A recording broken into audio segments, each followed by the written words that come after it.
নমস্কার বন্ধুরা, দীপিকার পাকশালাতে আপনাদের সকলকে স্বাগত জানাই। আবারও চলে এসেছি নতুন একটা রেসিপির সাথে। আজ আপনাদের সাথে শেয়ার করব নরম তুলতুলে একটি পরোটার রেসিপি। সেটি হলো গুঁড়ো দুধের পরোটা বা মিল্ক পরোটা।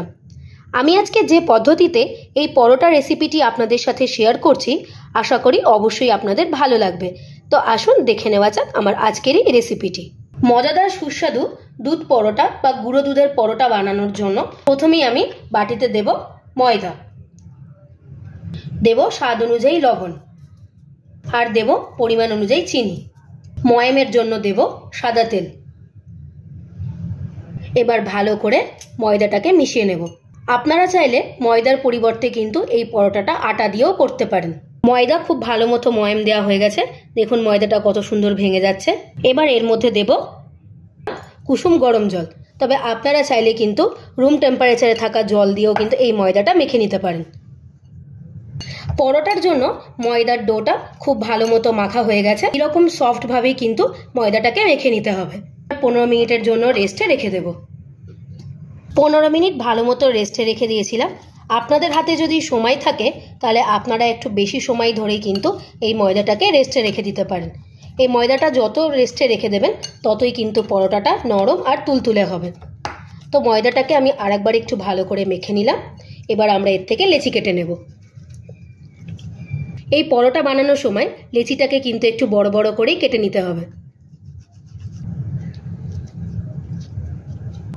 লেচিটা খুব ভালো মতো কেটে নিয়েছি। আমার টোটাল এখানে 4টে লেচি হয়েছে। এবার লেচিগুলোকে ভালো করে গোল করে নেব। এবার আমি ভালো করে পরোটাগুলোকে বেলে নেব। প্রথমেই আমি একটুখানি গুঁড়ো ময়দা দিয়ে নিলাম। এবার পরোটাটাকে যতটা সম্ভব গোল করে বেলে নেব।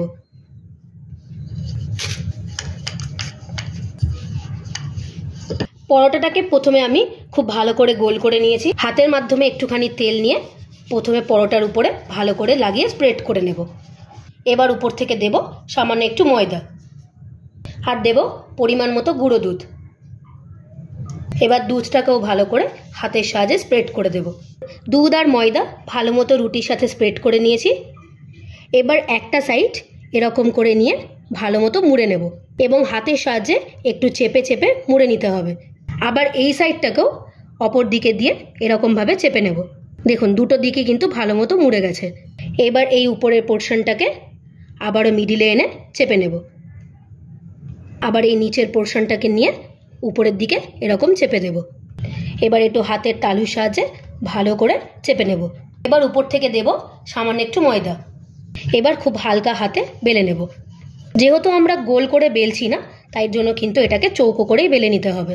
তবে আপনারা চাইলে কিন্তু আপনাদের মতো শেপ দিয়েও কিন্তু এই পরোটাটা বানিয়ে নিতে পারেন। খুব মোটা করেও বেলবো না, আবার খুব পাতলা করেও বেলবো না।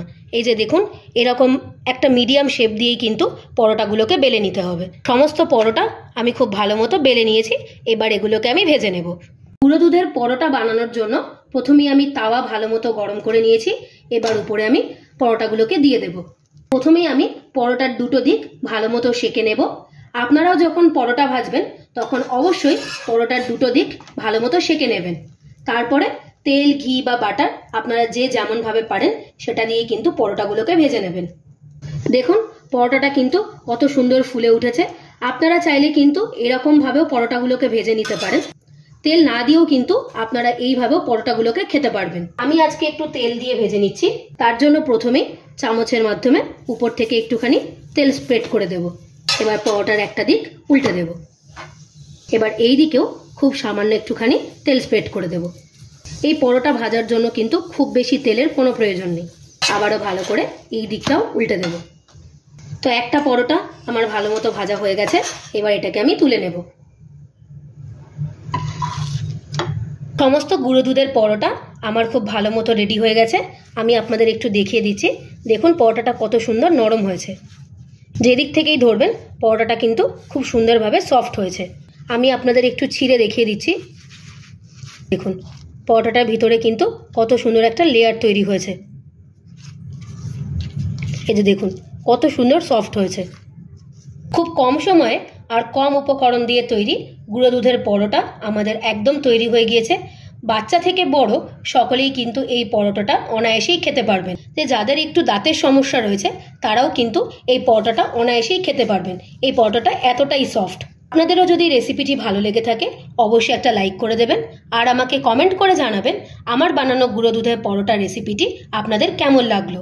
আপনারা যদি আমার চ্যানেলে নতুন হয়ে থাকেন চ্যানেলটিকে প্লিজ সাবস্ক্রাইব করে দেওয়ার অনুরোধ রইল, আর সাবস্ক্রাইব করে দেওয়ার পরে পাশে থাকা বেল নোটিফিকেশনটি অবশ্যই ক্লিক করে দেবেন আমার চ্যানেলের নিত্য নতুন রেসিপির আপডেট পাওয়ার জন্য। ভালো থাকবেন, সুস্থ থাকবেন, দেখা হবে আবার একটা নতুন রেসিপির সাথে। ধন্যবাদ।